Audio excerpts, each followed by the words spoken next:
Good afternoon, all of you students. मैं मनोज कुमार भारद्वाज से S N. Girls B Ed college Nawalgarh को हमने 3 अध्यायों के अंतर्गत जो चर्चा की थी मनोविज्ञान का अर्थ, पृष्ठभूमि।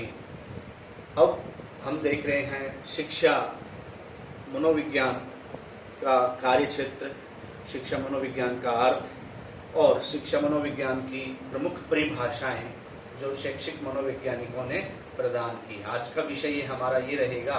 तो जो शिक्षा मनोविज्ञान है उसका क्या तात्पर्य है, और जो B.F. स्किनर ने कहा है शिक्षा मनोविज्ञान अध्यापकों की आधारशिला है।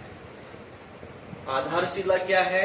शिक्षा मनोविज्ञान अध्यापकों की आधारशिला माना है B.F. स्किनर ने। और उन्होंने जो उनकी जो परिभाषा वो सर्वश्रेष्ठ परिभाषाओं में मानी जाती, कई बार कॉम्पिटिटिव एग्जाम में भी आ चुकी है। शिक्षा मनोविज्ञान की वह शाखा है जो अध्ययन एवं सीखने से संबंधित है। कि मनोविज्ञान की वह शाखा है जो स्टडी और लर्निंग रिलेशनशिप, अध्ययन और सीखने से संबंधित है। तो शैक्षिक मनोविज्ञान है वो शिक्षाओं के समस्याओं के विवेचन करता है। दूसरा, विश्लेषण तथा समाधान पर चिंतन करता है। शिक्षा मनोविज्ञान की वह शाखा कहलाती है शैक्षिक मनोविज्ञान। तो इसी के अंतर्गत क्रो एंड क्रो ने जो परिभाषा दी है, व्यक्ति के जन्म से लेकर वृद्धावस्था तक के सीखने की अनुभवों का वर्णन तथा व्याख्या करता है। ये परिभाषाएं भी 2014 सेकंड ग्रेड 12 में भी आई हुई है। दोनों परिभाषाएं बहुत इंपॉर्टेंट हैं। ये क्रो एंड क्रो जब हमें वृद्धावस्था, जन्म शिक्षा में भी जन्म से लेकर के वृद्धावस्था तक, अंतिम वर्ष तक, अंतिम समय तक व्यक्ति सीखता है, तो सीखने के अनुभवों का वर्णन तथा व्याख्या करता है कौन? शिक्षा मनोविज्ञान। तो क्रो एंड क्रो। फिर उसके बाद जो परिभाषा आती है वो आती है स्टीफन की। स्टीफन कहता है शिक्षा मनोविज्ञान शैक्षिक विकास का क्रमबद्ध अध्ययन है। किसका? शैक्षिक विकास का। शैक्षिक विकास का क्रमबद्ध अध्ययन मानता है कौन? स्टीफन। इसके बाद ट्रो कहता है शिक्षा मनोविज्ञान शैक्षिक परिस्थितियों का अध्ययन है। ट्रो जैसे ट्रे या ट्रो हम याद करने के लिए परिस्थिति। ट्रो क्या कहता है? परिस्थितियों का अध्ययन है। फिर उसके बाद जो परिभाषा आती है कॉल्सनिक की। कॉल्सनिक कहता है शिक्षा मनोविज्ञान शैक्षिक सिद्धांतों का प्रयोग ही, अनुप्रयोग ही शिक्षा मनोविज्ञान कहलाता है। फिर जेम्स ड्रेवर कहता है शिक्षा मनोविज्ञान शैक्षिक अनुसंधानों की खोज के अनुभवों का लाभ उठाने की योग्यता है। वो कौन कहता है? जेम्स ड्रेवर कहता है।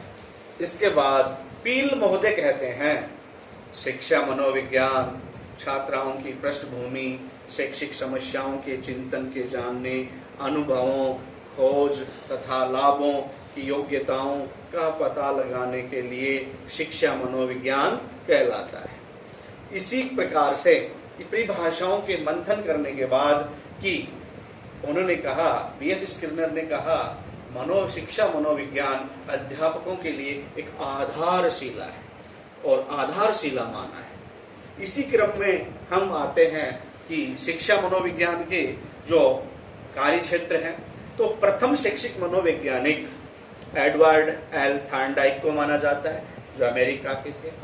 और अमेरिका में शिक्षा मनोविज्ञान का जनक विलियम जेम्स को माना जाता है।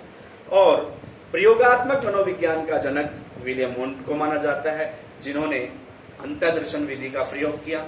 लिप्जिंग जर्मनी नगर में, और मनोविज्ञान की सबसे प्राचीन विधि है। और तो अब आता है कार्यक्षेत्र। कार्यक्षेत्र में हम देखें तो अध्यापकों के लिए भी उपयोगी है और उसका कार्यक्षेत्र छात्रों के लिए भी समान रूप से। कार्यक्षेत्र में क्या है? नंबर 1 वंशानुक्रम वातावरण का अध्ययन, शैक्षिक समस्याओं का अध्ययन और अभिवर्ती अधिगम का अध्ययन, व्यक्तित्व का अध्ययन, समायोजन का अध्ययन, अभिवर्ती और अभिक्षमता, पाठ्यक्रम निर्माण, समायोजन, विशिष्ट बालकों की शिक्षा। विशिष्ट में सारे बालक आ जाते हैं, प्रतिभाशाली बालक, मंद बालक, मंदबुद्धि बालक, विकलांग बालक और कुसमायोजित बालक, पिछड़े बालक, ये सारे विशिष्ट बालकों में आते हैं। समावेशी शिक्षा के अंतर्गत इन छात्रों की अध्ययन के प्रति कार्य करना, तो ये इसके अंतर्गत घटक कार्य क्षेत्र आता है। शिक्षा मनोविज्ञान का कार्य क्षेत्र अभी फील्ड में बहुत व्यापक है। इसी कड़ी में जो आवश्यकताएं और कार्य क्षेत्र तो समायोजन के रूप में, व्यक्तित्व के रूप में, बुद्धि के रूप में, अभिवृत्ति के रूप में, अभिप्रेरणा के रूप में, और शैक्षिक समस्याओं में, परामर्श में, कार्य क्रियान्वयन में, समायोजन में, निर्देशन में, समुपदेशन में, ये शिक्षा मनोविज्ञान का एक कार्य क्षेत्र आता है। धन्यवाद। फिर आगे कड़ी में हम पुनः मिलेंगे।